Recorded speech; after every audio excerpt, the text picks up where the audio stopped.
नमस्कार मित्रांनो, कसे आहात सगळे? मस्त मजेत ना?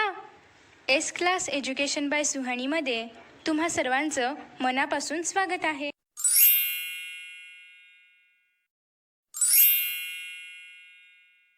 मित्रांनो, आज आपण पाहतोय 10th standard English 3.2 a lesson in life from a beggar.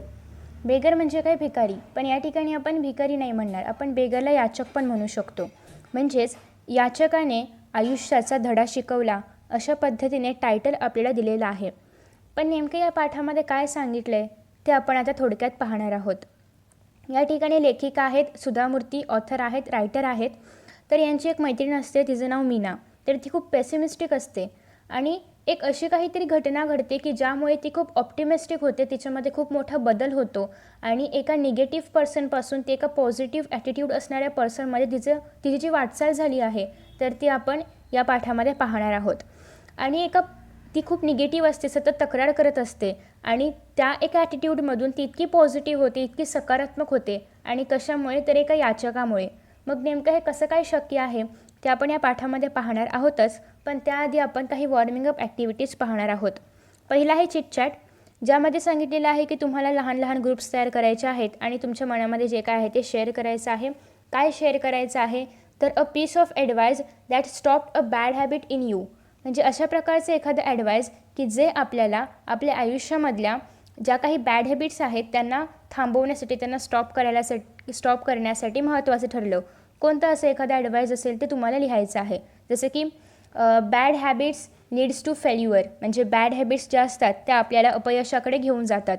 अशा पद्धतीचे काही ॲडवायसेस आहेत जे की तुम्हाला तुमच्या बॅड हॅबिट्स, तुमच्यामध्ये ज्या बॅड हॅबिट्स असतील तर त्याच्यापासून दूर राहायला मदत करत असतील. ओके. नेक्स्ट आहे a quote or proverb that you love to use often. म्हणजे असं एखादं प्रोवर्ब किंवा असं एखादं उद्गार की जे तुम्हाला सारखं वापरायला आवडतं. सो कोणतं असेल? तुम्हाला जे आवडत असेल ते तुम्ही लिहू शकता, तुमच्या मनामध्ये जे असेल ते. जसे की try but don't cry. Okay. अशा पद्धतीचे काही प्रोवर्ब्स जे की तुम्हाला सारखे वापरायला आवडतात किंवा त्याच्यामुळे तुमच्या मनामध्ये एखादं इन्स्पिरेशन तयार होतं, असे काहीतरी प्रोवर्ब्स. नेक्स्ट आहे ॲन एक्सपिरियन्स दॅट टॉट you a life long lesson. असा एखादा एक्सपिरियन्स की जो तुम्हाला पूर्ण आयुष्यभरासाठी धडा शिकवून गेला. मग तुम्ही लिहू शकता तुमचा एखादा इन्सिडन्स किंवा तुमच्यामध्ये घडलेलं एखादा इन्सिडन्स किंवा तुमच्याशी निगडीत एखादा एक्सपिरियन्स की जो तुम्हाला लाईफ लाँग लेसन शिकवून गेला. मग तो ऑनेस्टीबाबत असो किंवा पंक्च्युॲलिटीबाबत असो, यासारखे काही एक्सपिरियन्सेस तुम्ही इथे शेअर करायचे आहेत. नेक्स्ट आहे अ स्टोरी और न्यूज और एपिसोड और मूवी और play that has impressed and changed you. मग अशी एखादी स्टोरी, अशी एखादी न्यूज किंवा असं एखादं एपिसोड, असं एखादं मूवी की ज्याने तुमचं आयुष्य बदलून टाकलेलं आहे. मग असे खूप सारे मूव्हीज आहेत, खूप सारे इन्स्पिरेशनल मूव्हीज आहेत की जे आपल्याला खूप मोलाचे संदेश देतात, ज्याच्यामुळे आपल्या आयुष्याकडे बघण्याचा दृष्टिकोन खूप सकारात्मक होतो. मग अशा अनेक सिरियल्स पण आहेत, त्याचे अनेक उदाहरणं तुम्ही देऊ शकता. ओके. नेक्स्ट आहे की या ठिकाणी आपल्याला ए आणि बी असे 2 कॉलम्स दिलेले आहेत. ए कॉलममध्ये असे काही एक्सप्रेशन्स किंवा असे काही टर्म्स दिलेले आहेत की जे लोक वापरतात आणि त्याचं मीनिंग बी ग्रुपमध्ये दिलेलं आहे. सो आपल्याला जस्ट त्यांना अरेंज करायचं आहे ए आणि बी ग्रुप्सला. पहिला आहे काउच पोटॅटो. काउच पोटॅटो म्हणजे काय? एखादा असा व्यक्ती की जो काहीच कामाचा नाही. So lazy and good for nothing. याचा आन्सर असणार आहे D, lazy and good for nothing. Okay. Next दुसरं आपल्याला सांगितलेलं आहे वरी वॉट. आता वरी वॉटसाठी आपण काय घेऊ शकतो?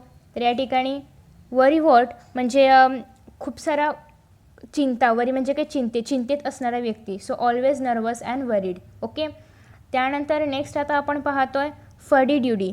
फडी ड्युडी म्हणजे काय? असं काहीतरी जुनं जे चाललं आहे त्याच्यासोबतच चालणं, पारंपरिक गोष्टीसोबत चालणं. म्हणजे काय? Old fashion and refused change. Okay. So मी कलरफुलमध्ये करते जेणेकरून कशाचं आन्सर काय आहे आपल्याला पटकन कळेल. नेक्स्ट आहे वेट ब्लँकेट. म्हणजे काहीतरी असं करणार की ज्याच्यामुळे इतरांना त्रास होणार. मग असं काय आहे? तर स्पॉइल्स अदर पीपल्स फन और मूड. ओके. नेक्स्ट वीज म्हणजे काय? एक खूप असं हुशार किंवा जिनियस, इंटॅलिजंट. त्याचं आहे ब्रिलियंट और जिनियस. ओके.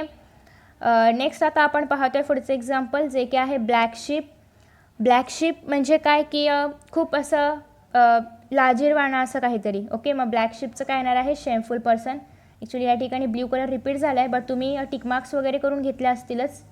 सगळेच कलर संपले आहेत आपल्याकडचे. आपण जरा कलर चेंज करूया जेणेकरून दोन वेगवेगळे आन्सर्स आहेत हे पटकन लक्षात येईल.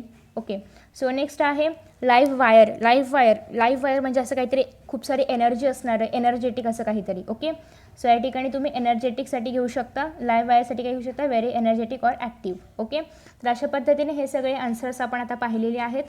आता यानंतर आपण पाहणार आहोत याचा पुढचा क्वेश्चन असा आहे की discuss with your group and write the difference in reaction of an optimistic and pessimistic.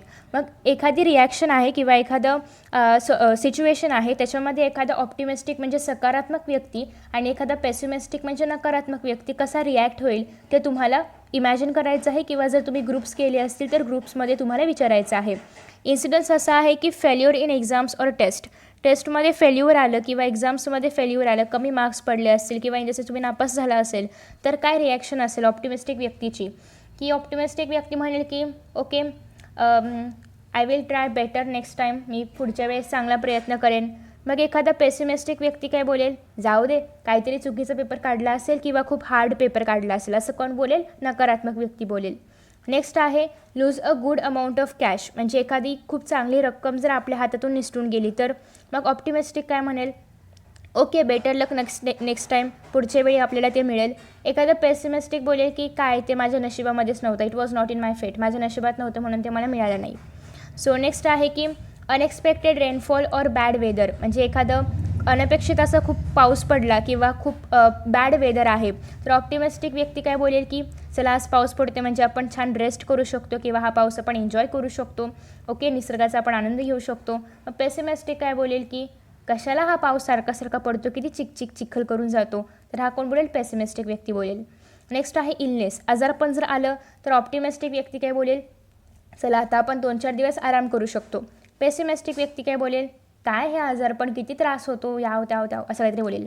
Next आहे की एक्स्ट्रा क्लासेस इन स्कूलमध्ये जर एक्स्ट्रा क्लास असतील तर ऑप्टिमिस्टिक व्यक्ती कसा रिॲक्ट करेल की चांगलं आहे, आज काहीतरी नवीन आपल्याला शिकायला मिळेल या एक्स्ट्रा क्लासेसमधून. पेसिमिस्टिक कसा बोलेल की काय चांगलं मजा करण्याचा वेळ होता आणि एक्स्ट्रा क्लासेस आहेत, आता काय मजाच नाही वगैरे असं काहीतरी बोलेल की वेस्ट ऑफ टाईम आहे, असं काहीतरी पेसिमिस्टिक व्यक्ती बोलेल. सो अशा पद्धतीने तुम्हाला ऑप्टिमिस्टिक व्यक्ती काय बोलेल, पेसिमिस्टिक व्यक्ती काय बोलेल हे तुम्हाला शोधायचं आहे. ओके, सो आता आपण येणार आहोत आपल्या लेसनकडे. लेसनचं नाव आहे a lesson in life from a beggar, म्हणजे एका याचकाने आयुष्याचा धडा शिकवला. ओके, सो हाच लेसन आज आपण पाहणार आहोत, जो की खूप मोटिवेशनल आहे आणि तुमच्यामध्ये पण एखादं पॉझिटिव्ह ॲटिट्यूड जागृत करू शकतो. So let us start. Meena is a good friend of mine, म्हणजे मीना माझी चांगली मैत्रीण आहे. माझी म्हणजे या ठिकाणी आपण सुधा मूर्ती यांची असं घेणार आहोत. सो मीना सुधा मूर्ती यांची एक चांगली मैत्रीण होती. She is an LIC officer earning a good salary, आणि ती LIC ऑफिसर होती आणि तिला चांगला पगार देखील होता. But there was always something strange about her, परंतु तिच्यासोबत एक गोष्ट मात्र नेहमी स्ट्रेंज काहीतरी घडायची, एक गोष्ट नेहमी लेखिकेला खटकायची. So she was forever unhappy, मग ती कोणती गोष्ट होती की ती नेहमी अनहॅपी असायची, नेहमी दुःखी असायची. व्हेनेवर आय मेट हर, जेव्हा पण लेखिका सुधा मूर्ती तिला भेटायच्या, I would start to feel depressed, आणि मला स्वतःलाच निराश झाल्यासारखं वाटायचं, असं एक उदास वाटायचं जेव्हा पण मी तिला भेटायचे. कारण ती कशी होती, फॉर एव्हर अनहॅपी होती, जेव्हा बघावं तेव्हा ती दुःखी असायची. It was as though her gloom and cynicism had a way of spreading to others, आणि अशा पद्धतीने तिचं हे जे ग्लोम म्हणजे काय, उदासपणा किंवा उदासता, आणि सिनिसिझम म्हणजे काय, उपहासवृत्ती किंवा असं औदासीनता, उपेक्षावृत्ती, हे सगळं जणू काही इतरांकडे आपोआप पसरायचे. आणि she never had anything positive to say on any subject or about any person, आणि कुठल्याही व्यक्तीबद्दल किंवा कुठल्याही विषयाबद्दल तिच्याकडे पॉझिटिव्ह असं काही बोलण्यासारखं नसायचं. म्हणजे नेहमी ती ऑलवेज ती निगेटिव्ह थिंकिंग करायची कुठल्या पण गोष्टीबद्दल, कुठल्या पण गोष्टीला ती निराश वृत्तीने उत्तर द्यायची किंवा कुठल्या पण गोष्टीला ती निराशपणे हँडल करायची. कधीच तिच्याकडे पॉझिटिव्ह असं काही नसायचं बोलण्यासाठी. फॉर इन्स्टन्स, म्हणजे उदाहरणासाठी, I might say to her, Meena did you know Rakesh has come first in his school. मग उदाहरणासाठी म्हणजे लेखिका आता आपल्याला मीनाचा स्वभाव कसा आहे तर ते उदाहरण देऊन सांगतायत. I might say to her, म्हणजे मी जेव्हा तिला असं म्हणेल की Meena did you know Rakesh has come first in his school, Meena तुला माहिती आहे का की राकेश त्याच्या शाळेत पहिला आला. So Meena's immediate response would be to belittle the achievement. आणि मग मीनाचा त्याच्यावरती इमिडिएट रिस्पॉन्स म्हणजे ताबडतोब रिस्पॉन्स असा असेल to belittle the achievement म्हणजे त्याची जी राकेशची जी अचीवमेंट आहे, राकेश पहिला आला आहे मग त्याचं जे यश आहे तर त्याला कमी लेखत तिचा रिस्पॉन्स असा असेल की naturally his father is a school teacher. म्हणजे अर्थातच साहजिकच आहे तो पहिला येणं, कारण त्याचे वडील स्कूल टीचर आहेत, शाळेमध्ये टीचर आहेत. शी वूड से असं ती म्हणायची. इफ आय सेड जेव्हा मी असं म्हणाले Meena Shweta is a very beautiful girl isn't she. जेव्हा मी असं म्हणाले, मी म्हणजे कोण, लेखिका सुधा मूर्ती अशा म्हणाल्या की मीना श्वेता किती सुंदर मुलगी आहे नाही का. Meena would be pessimistic. आणि मग याच्यावरती मीना लगेच पेसिमिस्टिक म्हणजे काहीतरी नकारात्मक, काहीतरी जेलसी फील होऊन असं काहीतरी वेगळं उत्तर द्यायची की when a pony is young म्हणजे जेव्हा पॉनी म्हणजे काय घोड्याचं छोटंसं पिल्लू असतं तर ते जेव्हा यंग म्हणजे लहान असतं, ही लुक्स हँडसम तेव्हा ते खूप हँडसम दिसतं, खूप सुंदर दिसतं. It is age that matters. Age that matters म्हणजे काय, जसं ते मोठं होऊ लागेल तसंच ते अगली दिसू लागेल. Wait for some time. थोडा वेळ थांब. Shweta will be uglier than anyone you know. थोडा वेळ थांब, श्वेतासुद्धा अगली होईल म्हणजे श्वेतासुद्धा कुरूप होईल. तुला जेवढे पण लोक माहिती आहेत त्यापेक्षा जास्त श्वेता कुरूप होईल. म्हणजे या ठिकाणी ती नेहमी म्हणजे कुठल्या पण गोष्टीला ती खूप अशी पेसिमिस्टिक आन्सर द्यायची किंवा खूप निगेटिव्ह आन्सर द्यायची किंवा खूप उपहासात्मक आन्सर द्यायची. म्हणजे आता या ठिकाणी जेव्हा लेखिका म्हणत आहेत की श्वेता खूप ब्युटिफुल आहे तर मग याच्यावरती मीना काहीतरी पॉझिटिव्ह रिस्पॉन्स पण देऊ शकली असती, पण तिने तसं न करता नेहमीप्रमाणे नकारात्मक रिस्पॉन्स दिलेला होता. सो नेक्स्ट आहे की पुढे आता लेखिका म्हणतात Meena isn't a beautiful day. Meena आजचा दिवस किती छान आहे ना. Let us go for a walk. चल आपण जरासं चालून फिरून येऊया. मग त्याच्यावरती मीना म्हणायची no the sun is too hot and I get tired if I walk too much. मग ती मीना लगेच म्हणायची की नाही किती सूर्य किती गरम आहे, म्हणजेच किती दुपारचं ऊन किती पडलेलं आहे, बाहेर कडक ऊन पडलेलं आहे आणि मी जर अशा उन्हामध्ये चालले तर मी किती थकेल. Besides who says walking is good for health, that is no proof. आणि अजून ते हेही म्हणायचे की कोणी म्हटले की चालणं आरोग्यासाठी खूप चांगलं असतं आणि काय त्याच्यासाठी प्रूफ पण नाही आहे, म्हणजे असं कोणीतरी म्हटलं आहे असं प्रूफ पण नाही आहे, मग कशाला उगाच चालायचं, असं काहीतरी नकारात्मक रिस्पॉन्स ती द्यायची. मग अशा पद्धतीने नेमका मीनाचा स्वभाव कसा होता हे सांगण्यासाठी लेखिकेने आपल्याला काही उदाहरणं सांगितलेली आहेत. That was Meena. अशी होती ही Meena. She stayed alone in an apartment as her parents lived in Delhi. आणि तिचे आईवडील दिल्लीमध्ये राहायचे, त्याच्यामुळे ती आमची जी अपार्टमेंट होती त्याच्यामध्ये ती एकटीच राहायची. She was an only child and had the habit of complaining about anything and everything. तिच्या आईवडिलांची ती एकुलती एक मुलगी होती आणि त्याच्यामुळे आणि त्याचबरोबर तिला एक वाईट सवय होती, ती म्हणजे प्रत्येक गोष्टीबद्दल प्रत्येकाबद्दल ती कंप्लेंट करायची, काहीतरी तक्रार करायची किंवा काहीतरी नकारात्मक रिस्पॉन्स द्यायची. So naturally she wasn't a very pleasant company and nobody wanted to visit her.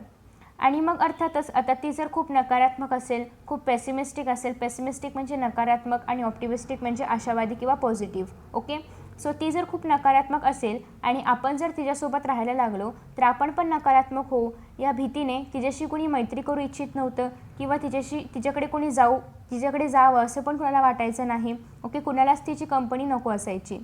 So then one day Meena was transferred to Bombay and soon we all forgot about her. आणि एके दिवशी मीना बॉम्बेला म्हणजेच मुंबईला या ठिकाणी नोट सांगितलेली आहे की Bombay was the official name of Mumbai until 1995. म्हणजे 1995पर्यंत आत्ता जी मुंबई आहे तर त्याचं नाव आधी बॉम्बे होतं. सो मग थोड्या दिवसांनी मीना बॉम्बेला म्हणजेच मुंबईला शिफ्ट झाली and soon we all forgot about her. आणि मग आम्ही थोड्या दिवसांनी तिच्याबद्दल सगळं काही विसरलो, म्हणजे अर्थात आम्ही तिला विसरलोच होतो.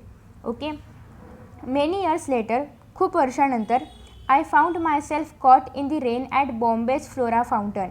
खूप वर्षानंतर आय फाउंड म्हणजे लेखिका सुधा मूर्ती पावसामध्ये सापडल्या होत्या, म्हणजेच खूप पाऊस कोसळत होता आणि त्या बॉम्बेच्या फ्लोराज फाउंटन या ठिकाणी पावसामध्ये त्या अडकल्या होत्या. ओके, फ्लोरा फाउंटनमध्ये त्या अडकल्या होत्या. It was pouring and I didn't have an umbrella. पाऊस कोसळत होता आणि लेखिकांकडे म्हणजेच माझ्याकडे छत्रीही नव्हती. सो नेक्स्ट आहे I was standing near Akbarally's, a popular department store, waiting for the rain to subside. आणि बाजूलाच असणाऱ्या अकबर ॲलीज या लोकप्रिय पॉप्युलर डिपार्टमेंटच्या स्टोअरजवळ मी उभी होते आणि वाट बघत होते की कधी हा पाऊस संपतोय किंवा कधी ओसरतोय. सडनली अचानक आय स्पॉटेड मीना. आणि सडनली तिथे मीना आहे असं माझ्या लक्षात आलं किंवा मला मीना दिसली. My first reaction was to run. आणि माझी पहिली रिॲक्शन होती की तिथून पळून जावं, कारण जर आपल्याला जर मीनाने पाहिलं तर ती आपल्याला बोलवेल, मग परत त्या तक्रारी आपल्याला ऐकाव्या लागतील, परत ते सगळं निगेटिव्ह बोलणं वगैरे वगैरे सगळं ऐकावं लागेल. आणि म्हणून पहिल्यांदा जेव्हा लेखिकेने मीनाला पाहिलं तेव्हा त्यांच्या असं मनामध्ये विचार आला की आपण इथून पळून जाऊया. Even in that powering rain. त्या एवढ्या कोसळत असलेल्या पावसामध्ये पण मी पळून जावं असा विचार माझ्या मनामध्ये आला जेव्हा मी मीनाला पाहिलं. I was anxious to avoid being seen by her. आणि तिने मला पाहू नये यासाठी माझ्या मनामध्ये हुरहुर सुरू होती की तिने जर मला पाहिलं तर परत ती काहीतरी निगेटिव्ह बोलत बसेल, त्याच्यामुळे तिने मला पाहू नये असं मला वाटत होतं. Having to listen to her never ending complaints. आणि मग तिने जर मला पाहिलं तर तिच्या त्या कधीही न संपणाऱ्या तक्रारी मला ऐकाव्या लागतील. However I couldn't escape. परंतु तरीही मला तिथून जाता आलं नाही, म्हणजे मला तिथून एस्केप करता आलं नाही, मला तिथून बाहेर पडता आलं नाही. She had already seen me and caught hold of my hand warmly. आणि मी तिथून पळून जायचा विचार करत होते, एवढ्यातच मीनाने मला पाहिलं होतं आणि माझा हात तिने घट्ट पकडला होता आपल्या हातामध्ये. ओके. आणि पुढे आहे व्हॉट्स मोर शी वॉज व्हेरी चेअरफुल. आणि मी तिला जेव्हा पाहिलं तेव्हा ती इतकी चेअरफुल होती, इतकी उत्साही दिसत होती. Hey I'm really excited. It's nice to meet old friends. What are you doing here. मग याच्यावर आता मीनाने तिला पाहिलेलं असतं, तिचा हात तिने पकडलेला असतो आणि ती खूप चेअरफुल होती, खूप आनंद दिसत होती. आणि मग मीना म्हणते लेखिका सुधा मूर्ती यांना की हे आय एम रिअली एक्सायटेड, म्हणजे वाव मी किती खुश झाली आहे तुला बघून किंवा मला खूप आनंद झाला तुला पाहून. It's nice to meet old friends. आणि जुन्या फ्रेंड्सला, जुन्या मित्रमैत्रिणींना भेटून किती छान वाटतं. What are you doing here.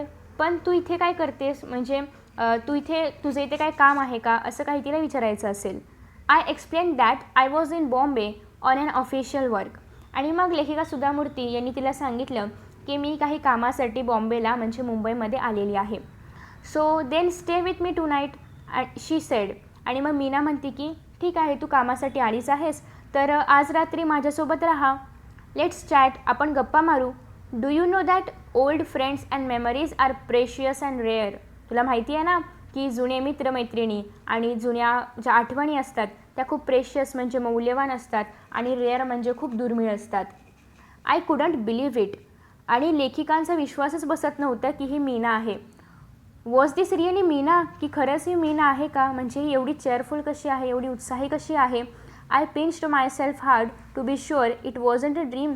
आणि मी स्वतःला चिमटा काढला, म्हणजे सुधा मूर्ती सांगत होत्या की मी स्वतःला चिमटा काढला आणि हे खात्री करून घेतली की खरंच हे स्वप्न नाही ना, खरंच ही मीना आहे ना. But Meena was really standing there. पण खरंच मीना तिथे उभी होती. Right in front of me, माझ्या अगदी समोर. स्क्विझिंग माय हँड, माझा हात अगदी घट्ट तिने हातामध्ये पकडला होता. Smiling and yes she did look happy. आणि ती हसत होती आणि खरंच ती खूप आनंद दिसत होती, खूप चेअरफुल, खूप उत्साही दिसत होती. In the 3 years she had been in Bangalore. 3 वर्ष ती बेंगलोरमध्ये होती. I had never once seen her smiling like that. आणि 3 वर्ष ती आमच्यासोबत बेंगलोरमध्ये होती, म्हणजे आम्ही ज्या ठिकाणी राहायचो त्या ठिकाणी ती होती. पण मी पूर्वी तिला कधीच असं हसताना वगैरे पाहिलं नाही, कारण आत्ताच आपण पाठाच्या सुरुवातीला पाहिलं होतं की मीनाचा स्वभाव कसा आहे, ती किती पेसिमिस्टिक आहे, किती निगेटिव्ह आहे, ती सारखी किती अनहॅपी असायची. आणि आज जेव्हा लेखिका तिला भेटल्या किंवा ती लेखिकांना भेटली तेव्हा मात्र ती खूप चेअरफुल होती, खूप हॅपी होती. आणि त्याच्यामुळे लेखिकांना हे विश्वासच बसत नव्हता की खरंच ही मीना आहे का, किंवा मी स्वप्न तर पाहत नाही ना, अशा पद्धतीने. So a few strands of grey in her hair reminded me that years had past. आणि आता खूप वर्षानंतर लेखिका आणि मीना एकमेकींना भेटत होत्या, तर त्याच्यामुळे मीनाच्या केसामध्ये काही रुपेरी बटांनी लेखिकेला काळ उलटून गेला आहे याची जाणीव करून दिली. म्हणजे थोडंसं मीनाची केसं ग्रेइश कलरची झाली होती, थोडीशी ब्लॅकपासून ग्रेकडे गेलेली होती. याचा अर्थ की काळ लोटलेला आहे आणि आता हळूहळू मीनाचं वय वाढत चाललेलं आहे. There were few wrinkles in her face. आणि तिच्या चेहऱ्यावरती थोड्याशा सुरकुत्या पण पडलेल्या होत्या. But the truth was that she looked more attractively than ever before. परंतु सत्य हे होतं की आता मात्र ती अजून अट्रॅक्टिव्ह दिसत होती. म्हणजे आधी ती जरी तरुण असली तरी पण त्यापेक्षा आता ती अजून अट्रॅक्टिव्ह दिसते, अजून आकर्षक दिसते. कारण आता ती सुंदर तर आहेच, पण त्याचबरोबर ती आता ऑप्टिमिस्टिक आहे. त्याच्यामुळे एक वेगळं स्टेज तिच्या चेहऱ्यावरती आलेलं आहे आणि त्याच्यामुळे ती आता जास्त अट्रॅक्टिव्ह दिसते. Finally I managed to say no Meena, I can't stay with you tonight. आणि फायनली म्हणजे शेवटी लेखिकेने मीनाला सांगितलं की नाही मीना, आज रात्री काही मला तुझ्याजवळ थांबायला जमणार नाही. I have to attend a dinner. मला एके ठिकाणी रात्रीच्या जेवणासाठी जायचं आहे. Give me your card and I will keep in touch with you, I promise. मला तुझं कार्ड दे, म्हणजे तुझा नंबर वगैरे दे, म्हणजे मी तुला संपर्क करत राहीन. नक्की, आय प्रॉमिस म्हणजे मी तुला वचन देते की नक्कीच मी तुझ्या संपर्कामध्ये राहीन. सो फॉर अ मोमेंट म्हणजे काही क्षणांसाठी मीना लुक्ड डिसअपॉइंटेड. मीना नाराज झाली आहे असं लेखिकेला कळतं. Let's go and have T at least. म्हणजे आता तू जेवणासाठी वगैरे तर थांबत नाही आहे माझ्याबरोबर, मग आता आपण थोडासा चहा तरी निदान घेऊया. शी इन्सिस्टेड. तिने आग्रह केला. But Meena it's powering. मग याच्यावर लेखिका म्हटल्या की पण मीना आता किती पाऊस पडतोय. सो वॉट, मग काय झालं. We will buy an umbrella. आपण एखादी छत्री विकत घेऊया. And then go to the grand hotel, she said. आपण एखादी छत्री विकत घेऊया आणि मग आपण एखाद्या मोठ्या ग्रँड हॉटेलला जाऊया असं ती म्हणाली. कोण, मीना म्हणाली. So we won't get a taxi in this rain, I grumbled. आणि मग लेखिका म्हणाल्या की या एवढ्या पावसामध्ये आपल्याला टॅक्सी पण नाही मिळणार अशी तक्रार लेखिकेने केली. So what, we will walk. मग काय झालं, आपण चालत जाऊया असं कोण म्हणाली, मीना. म्हणजे आधी मीना कुठलीच ॲडजस्टमेंट करायला तयार नव्हती, पण आता मीना कुठल्याही परिस्थितीमध्ये सगळे काही ॲडजस्ट करते. मग असं कसं काय झालं असेल. I was very surprised. आणि याच विचाराने लेखिका पण खूप सरप्राईज झाल्या, आश्चर्यचकित झाल्या. This wasn't the same Meena I had known. ही खरंच तीच मीना आहे का की जी मला माहिती होती. असा एक प्रश्न किंवा अशी एक शंका लेखिकांच्या मनामध्ये आली. Today she seemed ready to make any number of adjustment. आणि आज ती कुठल्याही प्रकारची ॲडजस्टमेंट करायला तयार होती. हीच मीना की जी आधी कुठल्या पण गोष्टीला अतिशय नकारात्मक दृष्टिकोनातून पाहायची, ती आता किती पॉझिटिव्ह झाली आहे. कुठल्या पण प्रकारची ॲडजस्टमेंट करायला ती आता तयार झाली आहे, हे लेखिकेला जाणवू लागलं होतं. सो त्याच्यानंतर मग लेखिकेला प्रश्न पडतो की ही तीच मीना आहे का की जी आमच्यासोबत राहायची किंवा जिला मी ओळखते. आणि मग we reached the grand hotel drenched. Drenched म्हणजे काय, भिजलेल्या अवस्थेमध्ये किंवा भिजत असताना पावसामध्ये भिजतच आम्ही त्या ग्रँड हॉटेलला पोचलो. By then the only thought in my mind was to find out who or what had brought about such a change in the pessimistic Meena I had known. म्हणजे आता लेखिकांच्या मनामध्ये फक्त एकच विचार होता की ही मीना इतकी निराशवादी होती किंवा इतकी पेसिमिस्टिक होती, मग तिच्यामध्ये एवढा बदल कोणामुळे कशामुळे घडून आला हे शोधणं, हा एकच विचार सध्या लेखिकेच्या मनामध्ये होता. सो मग त्याच्यानंतर आता लेखिका ठरवतात की आपण मीनाला विचारूया. So I was quite curious. आणि लेखिका त्याबद्दल क्युरियस होत्या. त्यांच्या मनामध्ये जिज्ञासा निर्माण झाली होती, उत्सुकता निर्माण झाली होती की नेमकं कोणत्या गोष्टीमुळे मीनाच्या मनामध्ये इतका मोठा बदल झाला किंवा मीना इतकी पेसिमिस्टिकपासून ऑप्टिमिस्टिक कशी काय झाली, हे सगळं जाणून घेण्याची उत्सुकता लेखिकेच्या मनामध्ये वाढलेली होती. Tell me Meena, is there a prince charming who has manage to change you so. म्हणजे मग लेखिका मीनाला विचारतात की मीना, मला एक सांग, तुला कोणी प्रिन्स चार्मिंग वगैरे भेटलं आहे की काय, की तुझ्यामध्ये एवढा बदल कशामुळे झाला, की त्याने तुझ्यामध्ये बदल घडवून आणला, अशा प्रकारे लेखिका मीनाला विचारतात. सो मग हे ऐकून Meena was surprised by my question. आणि लेखिकांचा हा प्रश्न ऐकून मीना सरप्राईज्ड होते, मीना आश्चर्यचकित होते. No no, there isn't anyone like that, she said. आणि ती म्हणाली की नाही, असं कोणीही काही नाही, असं ती म्हणते. Then what's the secret of your energy, I asked, like Tendulkar does in the advertisement. ज्याप्रमाणे तेंडुलकर ॲडव्हर्टाइजमेंटमध्ये म्हणतो की तुझ्या एनर्जीचं रहस्य काय आहे, त्याप्रमाणे मी तिला विचारलं की मग असं नाही तर मग तुझ्या एनर्जीचं रहस्य नेमकं आहे तरी काय. सो त्याच्यावरती मीना म्हणते, शी स्माइल्ड, अ बेगर चेंज्ड माय लाईफ. आणि ती हसत म्हणते की एका याचकाने माझं जे आयुष्य आहे तर ते बदलवून टाकलं. I was absolutely dumbfounded and she could see it. आणि मी अर्थातच खूप गोंधळून गेले होते की मीना असं काय बोलते, एक याचक कसं काय आपले जीवन बदलू शकतो. म्हणजे मी पूर्णतः गोंधळून गेले होते आणि मीनाला मात्र कळलं की मी गोंधळून गेलेली आहे. येस अ बेगर शी रिपीटेड. आणि पुन्हा एकदा ती बोलली की हो एक याचक. तिने पुन्हा तेच वाक्य रिपीट केलं. ॲज इफ टू रिएश्युअर मी. आणि माझी पुन्हा खात्री पटावी यासाठी तिने तेच वाक्य पुन्हा रिपीट केलं. He was old and use to stay in front of my house with his 5-year-old granddaughter. तो म्हातारा होता आणि आमच्या घरासमोर तो राहायचा त्याच्या 5 वर्षाच्या नातीबरोबर. ओके, त्याची 5 वर्षाची एक नात होती, त्याच्याबरोबर तो म्हातारा याचक आमच्या घराच्या समोर राहायचा. As you know I was a chronic pessimistic. जसं की तुला माहितीच आहे मी एक क्रोनिक पेसिमिस्टिक होती, म्हणजे मी खूप नकारात्मक विचारसरणी असणारी एक मुलगी होती. I use to give my leftovers to this beggar every day. आणि जे काही उरलेलं जेवण असेल ते सगळं काही मी याचकाला रोज देत असायचे. I never spoke to him. मी काही त्याच्याशी कधी बोलले नव्हते. Nor did he speak to me. आणि तोही कधी माझ्याशी काही बोलला नव्हता. वन मान्सून डे म्हणजे एका पावसाळ्याच्या दिवशी I looked out of my bedroom window and started cursing the rain. आणि एका पावसाळ्याच्या दिवशी म्हणजे एक दिवस पाऊस पडत असताना मी माझ्या बेडरूमच्या विंडोमधून बाहेर पाहिलं तर बाहेर पाऊस पडत होता आणि त्याच्यामुळे मी पावसाला शाप द्यायला सुरुवात केली. म्हणजे पावसाला काय किती पडतो हा पाऊस किंवा किती चिखल आणि किचकिच करतो असं काहीतरी बोलायला तिने सुरुवात केली असेल. I don't know why I did that. मला हे पण माहिती नव्हतं की मी असं का करते. Because I wasn't even getting wet. मी जरी भिजत नव्हते तरी पण मी असं का करते हे माझं मलाच कळत नव्हतं. म्हणजे मी भिजतही नव्हते, मला काही त्रासही होत नव्हता, तरी पण मी पावसाला का शिव्या देते किंवा का शाप देते हे माझं मलाच कळत नव्हतं. That day I couldn't give the beggar and his granddaughter their daily quota of left overs.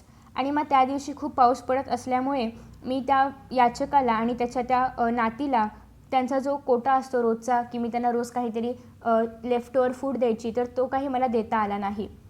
They went hungry I am sure. आणि ते नक्कीच उपाशी परतले असणार. माझी खात्री आहे की ते नक्कीच त्या दिवशी उपाशी राहिले असणार. हवेवर what I saw from my window surprised me. पण तरीही मी माझ्या खिडकीमधून जे पाहिलं त्याच्याने मी अतिशय सरप्राईज झाले, मला धक्का बसला. The beggar and the young girl were playing on the road because there was no traffic. आणि खूप पाऊस पडत होता त्याच्यामुळे रस्त्यावरती ट्रॅफिक नव्हतं, रहदारी नव्हती आणि त्यामुळे तो याचक आणि त्याची ती 5 वर्षाची लहान नात रस्त्यावरती आनंदाने खेळत होते. They were laughing clapping and screaming joyously. आणि ते खूप हसत होते, ते क्लॅप करत होते, ते टाळ्या वाजवत होते आणि ते खूप आनंदाने ओरडत होते. ॲज इफ दे वर इन पॅराडाईज. जणू काही ते स्वर्गामध्ये किंवा नंदनवनामध्ये होते. या आनंदात ते ओरडत होते, हसत होते, टाळ्या वाजवत होते. Hunger and rain did not matter. आणि भूक किंवा पाऊस यांचा त्यांच्यावर काही परिणामच होत नव्हता. म्हणजे याच्यामुळे त्यांच्यावर कुठल्याही प्रकारचा परिणाम झाला नाही. ते मात्र रस्त्यावरती कुठल्याही प्रकारचं ट्रॅफिक नसल्यामुळे त्या पावसामध्ये आनंदाने खेळत होते. They were totally drenched. ते पूर्णतः भिजलेले होते. And totally happy. आणि पूर्णतः आनंदित होते. म्हणजे ते इतके भिजलेले असून पण ते किती आनंदी होते.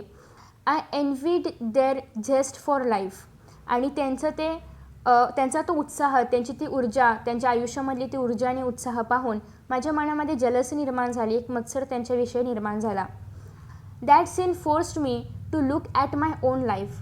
आणि तो जो सीन होता की उपाशी असताना देखील, एवढा पाऊस पडत असताना देखील रस्त्यावरती ट्रॅफिक नाही म्हणून तो याचक आणि त्याची ती 5 वर्षाची लहान नात ते रस्त्यावरती इतक्या आनंदाने खेळत होते, जणू काही म्हणजे इतक्या सगळ्या प्रतिकूल परिस्थिती असताना पण ते जणू काही स्वर्गामध्ये आहेत. या आनंदात ते ओरडत होते, हसत होते, खेळत होते. आणि मग हा जो काही प्रसंग होता त्याने मला माझ्या स्वतःच्या आयुष्यामध्ये पाहण्यास, डोकावण्यास सांगितलं किंवा फोर्स केलं की माझ्या आयुष्यात नेमकं काय चाललं आहे. I realised I had so many comforts. आणि तेव्हा माझं असं लक्षात आलं की माझ्या आयुष्यामध्ये कितीतरी सुखसोयी आहेत. None of which they had. जे की त्यांच्याकडे नाही आहेत. माझ्याकडे एवढं मोठं घर आहे, सगळं आहे, नोकरी वगैरे सगळं आहे, पण त्यांच्याकडे काहीच नाही आहे. इवन त्यांच्याकडे 2 वेळेचं खायचं जेवण पण नाही आहे. आज तर ते पूर्णतः उपाशी आहेत, तरी पण ते इतके आनंदी आहेत. But they had the most important of all assets one which I lacked.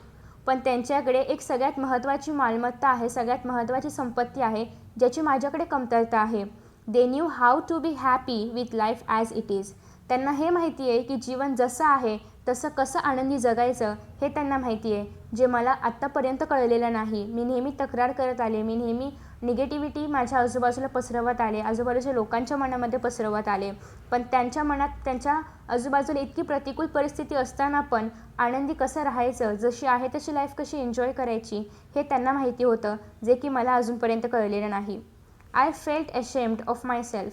आणि मग तेव्हा मला माझी स्वतःचीच लाज वाटली की त्यांना स्वतःची लाईफ जशी आहे तशी कशी एन्जॉय करायची हे त्यांना माहिती आहे. पण माझ्याकडे इतक्या साऱ्या सुखसुविधा असून पण, इतकं सगळं असून पण मी मात्र नेहमी पेसिमिस्टिकच राहिले. I even started to make a list of what I had and what I did not have. आणि मग त्यानंतर मी एक लिस्ट बनवायला घेतली, एक यादी बनवायला घेतली की कोणत्या गोष्टी माझ्याकडे आहेत आणि कोणत्या गोष्टी माझ्याकडे नाहीत. I found I had more to be grateful for than most people could imagine. आणि माझ्या असं लक्षात आलं की माझ्याकडे असं खूप सारं आहे की जे लोक फक्त इमॅजिन करतात, असं माझ्याकडे लोक फक्त इमॅजिन करू शकतात अशा ज्या गोष्टी आहेत त्या सगळ्या काही माझ्याकडे आहेत. दॅट डे, त्या दिवशी, I decided to change my attitude towards life using the beggar as my role model. आणि त्या दिवशी माझा जो दृष्टिकोन होता माझ्या लाईफकडे बघण्याचा, माझ्या आयुष्याकडे बघण्याचा, तो मी चेंज केला. एका बेगरला, एका याचकाला माझा रोल मॉडेल ठेवून, माझा आदर्श ठेवून मी तो माझा आयुष्याकडे बघण्याचा दृष्टिकोन चेंज केला. म्हणजे मी आत्तापर्यंत माझ्या आयुष्याकडे फक्त निगेटिव्ह आणि पेसिमिस्टिक होऊन बघत होते, फक्त नकारात्मक दृष्टीने पाहत होते. पण आता मात्र त्या याचकाला मी माझा रोल मॉडेल बनवणार आहे आणि माझं हा जो नकारात्मक दृष्टिकोन आहे तो आता मी चेंज करणार आहे. After a long pause I asked Meena how long it had taken her to change. आणि जेव्हा मीनाने ही सगळी स्टोरी सांगितली त्यानंतर थोड्या कालावधीसाठी सगळीकडे शांतता पसरली होती. आणि त्या शांततेला ब्रेक करत मीनाला लेखिकेने असं विचारलं की तुला स्वतःमध्ये हा बदल घडवून आणण्यासाठी किती वेळ लागला किंवा किती दिवस लागले. मग आता लेखिकेने प्रश्न विचारल्यानंतर मीना म्हणते की once this realisation dawned, she said, it took me almost 2 years to put the change into effect. आणि मग मीना म्हणते की जेव्हा माझ्यामध्ये ही जाणीव निर्माण झाली की माझ्याकडे जे काही आहे त्याच्यामध्ये पण मी आनंदी राहू शकते by using a beggar as a role model, तर तेव्हा ही जाणीव झाल्यानंतर हा बदल किंवा हा विचार सत्यात उतरवण्यासाठी, माझ्या आचरणात उतरवण्यासाठी मला ऑलमोस्ट 2 years लागले, म्हणजे 2 वर्षांचा कालावधी लागला. नाव नथिंग मॅटर्स. पण आता मात्र कोणत्याही गोष्टीने मला फरक पडत नाही. I am always happy. आता मात्र मी नेहमी आनंदी असते. I find happiness in every small things. आणि मी आता लहान सहान गोष्टीमध्ये पण आनंद शोधत असते. In every situation and in every person. प्रत्येक घटनेमध्ये, प्रत्येक प्रसंगामध्ये आणि प्रत्येक व्यक्तीमध्ये आता मी आनंद शोधत असते. Did you give any gurudakshina to your guru, I asked. आणि मग लेखिका विचारतात की तू तुझ्या गुरूंना, म्हणजेच ज्या बेगरला तू रोल मॉडेल म्हणून स्वीकारलं होतंस, तर त्या गुरुला तू काही गुरुदक्षिणा दिली आहेस का? सो त्याच्यावरती मीना म्हणते की no, unfortunately by the time I understood things he was dead. दुर्दैवाने नाही, कारण जेव्हा मला या सगळ्या गोष्टींची जाणीव झाली तोपर्यंत तो याचक मरण पावला होता. But I sponsored his granddaughter to a boarding school as a mark of respect to him. परंतु त्याची जी नात होती 5 वर्षाची, तिला मात्र मी एका बोर्डिंग स्कूलमध्ये टाकलेलं आहे आणि तिची सगळी जबाबदारी मी उचललेली आहे. तिचं ॲडमिशन मी एका बोर्डिंग स्कूलमध्ये केलेलं आहे आणि माझ्या गुरुला मी रिस्पेक्ट, म्हणजे एक आदरांजली वाहिलेली आहे. अशा पद्धतीने मीना शेवटी सुधामूर्ती यांना सांगते. सो इन दिस वे अशा पद्धतीने हा पाठ होता. याच्यामधून आपल्याला खूप चांगला आणि मोलाचा संदेश मिळतो आहे. तो म्हणजे आपलं आयुष्य जसं आहे तसं आपण आनंदाने जगलं पाहिजे, एन्जॉय केलं पाहिजे. आणि पेसिमिस्टिक राहण्यापेक्षा आपण आपल्या आयुष्यामध्ये जर ऑप्टिमिस्टिक राहिलो तर ते आपल्याच फायद्याचं आहे. त्याच्यामुळे कधीही आयुष्यामध्ये नकारात्मक दृष्टिकोनाने आयुष्याकडे न पाहता नेहमी पॉझिटिव्ह किंवा सकारात्मक दृष्टिकोनातून आपण जीवनाकडे पाहिलं पाहिजे आणि आपलं आयुष्य जसंही आहे तसं ते आपण एन्जॉय केलं पाहिजे, तसं ते आपण पॉझिटिव्हली जगलं पाहिजे. तर असा हा संदेश या लेसनमधून आपल्याला मिळालेला आहे. आणि कसं एखाद्या व्यक्तीमध्ये त्याच्या स्वभावामध्ये बदल होऊ शकतो हे पण आपण पाहिलेलं आहे. आपण म्हणतो की स्वभाव बदलत नाही, पण एक जर खोल जाणीव मनामध्ये झाली, एक जर आयुष्यभराचा धडा जर आपल्याला मिळाला तर आपला स्वभाव हा नक्कीच बदलू शकतो. आणि हा खूप चांगला बदल आहे की एखादी निगेटिव्ह व्यक्ती, एखादी पेसिमिस्टिक व्यक्ती एकदम 2 वर्षात जाणीव स्वतःमध्ये निर्माण झाल्यानंतर ऑप्टिमिस्टिक होते. हा एक खूप चांगला बदल आहे. सो आय होप की तुम्हाला हा व्हिडिओ आवडला असेल. या आधीचे सगळे लेसन्स मी ऑलरेडी अपलोड केलेले आहेत. मित्रांनो, तुम्हाला जर हा व्हिडिओ आवडला असेल ना, तर नक्कीच व्हिडिओला लाईक करा, शेअर करा. त्याचबरोबर यांसारखे नवनवीन व्हिडिओज पाहण्यासाठी चॅनलला सबस्क्राईब करा आणि नोटिफिकेशन बेल आयकॉनवर क्लिक करा. म्हणजेच मी जेव्हा यांसारखे नवनवीन व्हिडिओज अपलोड करेन तेव्हा तुम्हाला त्याचं नोटिफिकेशन मिळत राहील. मित्रांनो, असेच छान आणि मस्त व्हिडिओ या चॅनलवरती अवेलेबल आहेत. चला तर मित्रांनो, आता या ठिकाणी आपण इथेच विश्रांती घेऊया. पुन्हा भेटूया नवीन पाठासोबत, नवीन व्हिडिओसोबत, नवीन टॉपिकसोबत. तोपर्यंत पाहत रहा S class education by Suhani, तेही सुहानी सूर्यवंशी या चॅनलवरती. So friends, thank you so much for watching this video. See you in next video.